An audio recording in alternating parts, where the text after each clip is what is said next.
Hello, I'm the Nostalgia Critic. I remember it so you don't have to. Let me tell you a story about a brilliant writer and director named John Hughes. He recently passed away, but what he left behind will last forever. He directed such classics like The Breakfast Club, Planes, Trains, and Automobiles, Ferris Bueller's Day Off, and so forth. He also was a talented writer, writing screenplays for the National Lampoon Vacation movies, Home Alone, Pretty in Pink, and many more. Yes, John Hughes certainly seemed like the voice of a generation. Then Home Alone 2 came around. He wrote it, and it sucked. Then Baby's Day Out came around. He wrote it, and it sucked. Then 101 Dalmatians, Flubber, Just Visiting, Dennis the Menace, that shitty-ass Miracle on 34th Street remake, all written by him! What happened? He was like the voice, and then he got lost to the slapstick-inspired shit. Or slap shit, as I like to call it. But none of them are as bad as the crowning achievement of horror that is simply known as Home Alone 3. This is a film where even if you saw the previews, you felt dirty. How could such a great writer stoop to such an insulting, demeaning, and absolutely unentertaining low? Well, let's see if we can figure it out. This is Home Alone 3. So the movie starts with the typical Home Alone music, followed by the typical Home Alone credits, taking place in the typical Home Alone setting. Hong Kong! Literally, the first minute completely misses the idea of the franchise. $10 million for the missile chip. Sounds like your clients want to build a missile that can't be detected by radar. Whoever possesses this chip could dominate the entire region. What is this, Die Hard 5? What does this have to do with Home Alone? That's what you asked for. Air Force NSB 100 C Series. Where's my money? Seriously, how did we go from a kid being left at a house to weapons espionage? That's a pretty big fucking leap. Here, hide it in the toy car. We'll slip it right past airport security. Oh great, you know, it's because of bungholes like you that we have to take our shoes off at the checkpoint.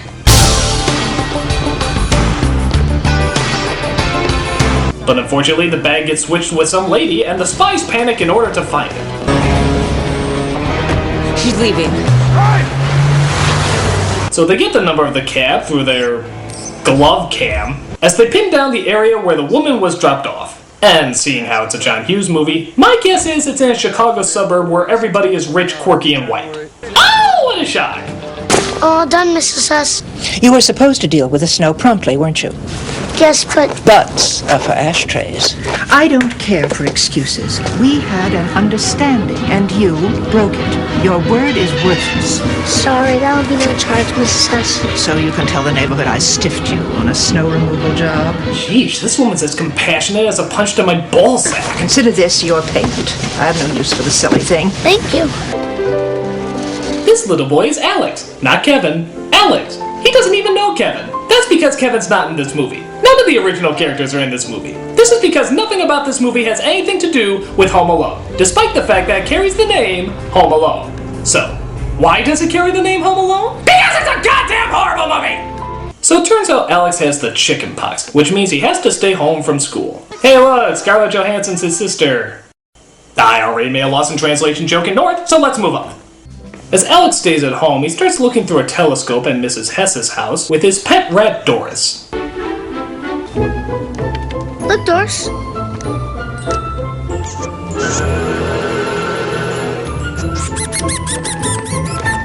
You know, I'm actually trying to envision the great John Hughes writing scenes like that. And then the mouse looks through the telescope and sees a cat. It's just a cat on the TV screen, but nevertheless, he gets scared. John Hughes, you've done it again. Where's my whiskey? So the spies rent a house on the street, as they know the old woman lives on the road, but they don't know which house. And wouldn't you know it, both parents have to leave the house, as the father always goes on business trips, and the mother has to make a last-minute presentation at her job. I'll be gone an hour at the very most. I called Mrs. Hess and told her you'll be alone. She said if anything comes up, she'll be right over. Well, wait a minute, why doesn't she just have Mrs. Hess watch him? Your kid is sick and all alone. Who cares if she's a bitch? She's still a babysitter, you whore. Alright, well, despite that obvious leap in stupidity, Alex continues to look through his telescope.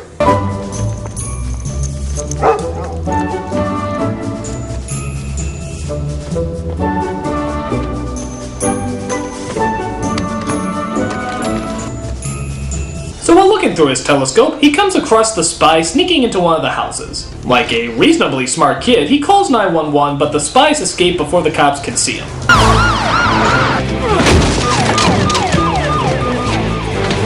Freeze! Nah, that's too dark, That was the old John Hughes. This is the new quirky, lighthearted John Hughes. Let's see. Oh, I know! The dog actually freezes in place. Delightful.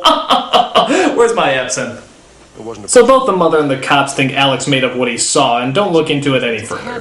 But wouldn't you know it, the spies break into another house the next day. Well, that's okay though, because we know that the parents stayed home this time. Oh, you gotta be kidding me. They left again? What kind of parents are these? Do they leave their fucking medicine in the toy chest as well? Abort. So once again, he calls the cops, the spies get away, and nobody believes him. I saw a burglar yesterday and I saw a burglar today. There was no one in that house. But there was some thing on the wing. So he figures it's time to take matters into his own hands. First the Steffens, then Mrs. Hess. I agree, Doris. The next stop is the Alcott's house. What kind of a burglar goes into a house and doesn't take anything? Do you know what I think? I think they're looking for something special. And they're looking in everybody's house because they don't know who has it.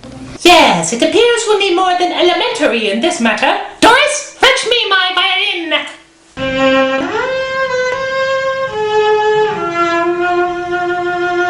So Alex gets a video camera and some duct tape as the parents leave him for a third time! Alright, this is comical now. I mean really comical. Remember what a big deal it was in the first film when they left him behind?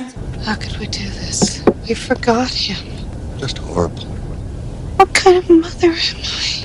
And now it's just like, have fun while I'm gone, son! Be sure to stay away from the rat poison I keep under your pillow! So with a camera, duct tape, and a few wires, Alex manages to get his own wireless security network. The 5-year-old now has a portable wireless security network. The realism in this movie just fucking astounds me. So he sneaks his camera into the next house that the spies are looking through. Yeah, thank God none of the houses have babies, toddlers, or stay-at-home parents. Sort of lucked out on that front. But one of the spies finds the car as Alex tries to think of a plan to distract them. Bring, bring. Hello, this is Karen. Hi, how's it going? I think bug chips are overvalued. And then he trains the parrot. He trains the parrot to record a fake message on the answering machine.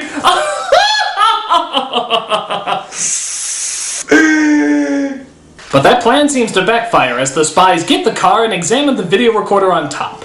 It's a video camera. Someone's on to us. Wait, now just hear me out. What if it's a 5-year-old boy who wired a security system in his own house? Oh, come on, that's something John Hughes would come up with if he was on Quaaludes. Did I really just write that? Where's the Quaaludes? So even though they get the tape, Alex drives the car away with the chip inside. They partake in a little chase, we have ourselves a little slapstick, yuck. As Alex discovers the chip inside the car. Again, to his credit, he reports it to a member of the military, and even though they don't believe him, he gives them the number on the chip. But the bad guys find out where Alex lives as, now prepare yourself, the parents leave again! I don't even care anymore. If you want your kid to be milk carton of the week, that's your problem. Hello. This time, however, they do ask Mrs. Hess to watch him, but only after they left, which is still pretty damn stupid, especially considering how the bad guys find her and tape her to a chair. Parents of the year or morons? Morons. So of course it's up to our friggin' boy genius to save the day. First he tries to trick the woman by controlling the dog with a dog whistle. He doesn't have a dog, but he has a dog whistle. I'm sure he just buys cat food for fun too. I repeat, there is no movement inside. Permission to enter.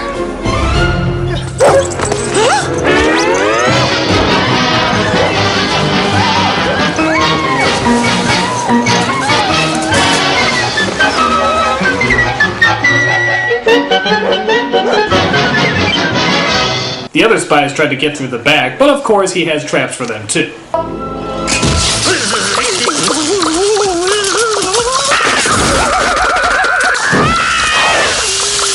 You're gonna eat lightning, and you're gonna trap thunder. Actually, that's the second John Hughes farting joke I've seen in a week. The other one being in Flubber. Why is he all about the strange things coming out of people's butts? I just think we're having an off day.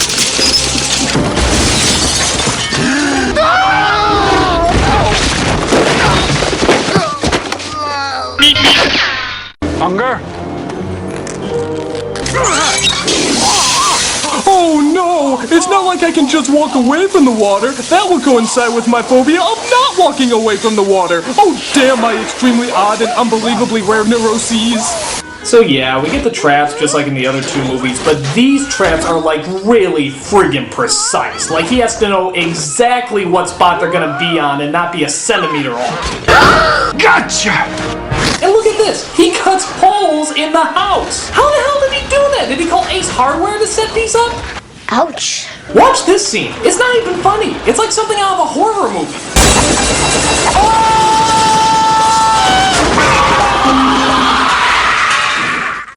Jesus. And of course, we have pratfall after pratfall after pratfall. Just turn the crank and snap the plank and shoot the marble right down the chute. Now watch it roll and hit the pole and knock the ball in the rubber up top, which hits the man into the pan. The trap is set. Here comes the net. Ouch! Nice trap. I guarantee it's the craziest trap you'll ever see. Believe it or not, the mother actually calls in the middle of all this, and Alex says that everything is fine. Honey, you're all out of breath. Is something wrong? No, everything's fine. Oh yeah, just fighting for terrorists and fleeing for my life. But don't worry, you have deadlines to meet.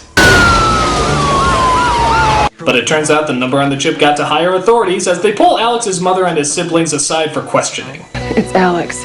It's my other son. Why, what's happened? He may be in danger. Maybe I shouldn't have left him alone 18 times. He's not here. He's at home. Well, let's move. Why is he in danger? We think he intercepted a top-secret electronic device stolen from a Defense Department contractor by a group of international criminals working for a North Korean terrorist organization.